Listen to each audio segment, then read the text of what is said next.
জীব জাগো, জীব জাগো, গোরা চাঁদ বলে কত নিদ্রা যাও মায়া পিশাচির কোলে। হরে কৃষ্ণ।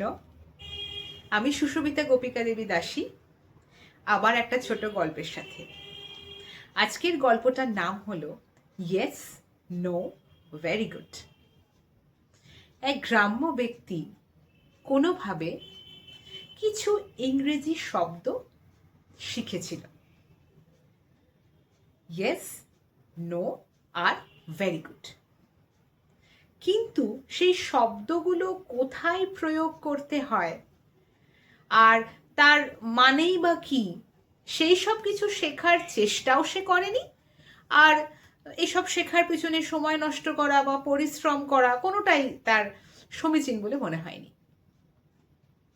একসময় সেই গ্রামে কতগুলো দুষ্টু লোক লোমহর্ষণ হত্যাকাণ্ড করে এবং সেই দুষ্টু লোকগুলো এই গ্রাম্য লোকটিকে একটু বোকা দেখে সেই হত্যাকাণ্ডের দায়ভার এই গ্রাম্য লোকটির ঘাড়ে চাপিয়ে দেয়, অর্থাৎ তাকে দোষী সাব্যস্ত করে।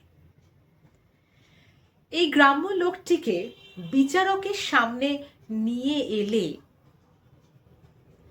বিচারক তাকে বাংলাতেই জিজ্ঞেস করে, তুমি কি খুন করেছ? গ্রাম্য লোকটি ভাবে যে আমি যদি এখন বেশ কিছু শব্দ ইংরেজিতে বলতে পারি বা ইংরেজি বুক নিয়ে এখানে ঝাড়তে পারি, তাহলে আমাকে এরা শ্বেতাঙ্গের দূত মনে করে আমার শাস্তি মুকুব করে দিতে পারে বা আমাকে ছেড়ে দিতে পারে বা আমার কথা শুনতে পারে।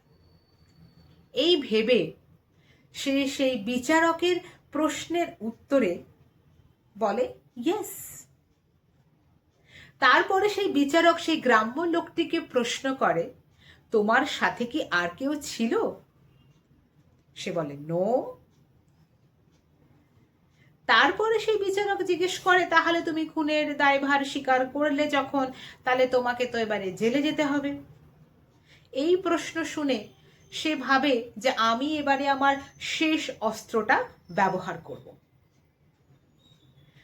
আমি যদি এই শেষ অস্ত্র ব্যবহার করি তাহলে আমি তো দোষী নই, আর আমি মোটে জেলেও যেতে চাই না, তাহলে এটা শুনে নিশ্চয়ই বিচারক আমাকে ছেড়ে দেবেন। ও বলে ভেরি গুড। ঠিক সেরকমই ভক্তি রাজ্যে কিছু মানুষ সাধুগুরু বৈষ্ণবের কথা, তাদের পরামর্শ, তাদের সিদ্ধান্ত মানে বা সঠিক তাৎপর্য না বুঝে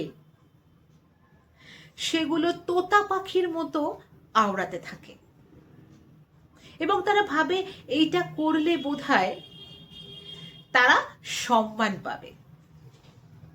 কিন্তু দুর্ভাগ্যবশত এতে সম্মান তো লাভ সম্ভবই নয়, বরং তাদেরকে মায়ার দণ্ড ভোগ করতে হয়।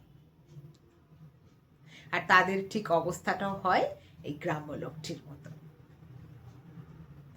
যদি আমার কথা আপনাদের ভালো লেগে থাকে তাহলে অবশ্যই একটা লাইক দেবেন, আপনাদের মতামত কমেন্ট বক্সে এসে জানিয়ে যাবেন, শেয়ার করবেন বন্ধুদের সাথে, আর চ্যানেলটিকে সাবস্ক্রাইব করে আমাদের আরও ছোট ছোট গল্প, ছোট ছোট শিক্ষামূলক গল্প আপনাদের সামনে তুলে ধরতে উৎসাহ দেবেন। আজকে চলি, সবাই ভালো থাকবেন। হরে কৃষ্ণ। জয় শ্রীলা প্রভুপাদ।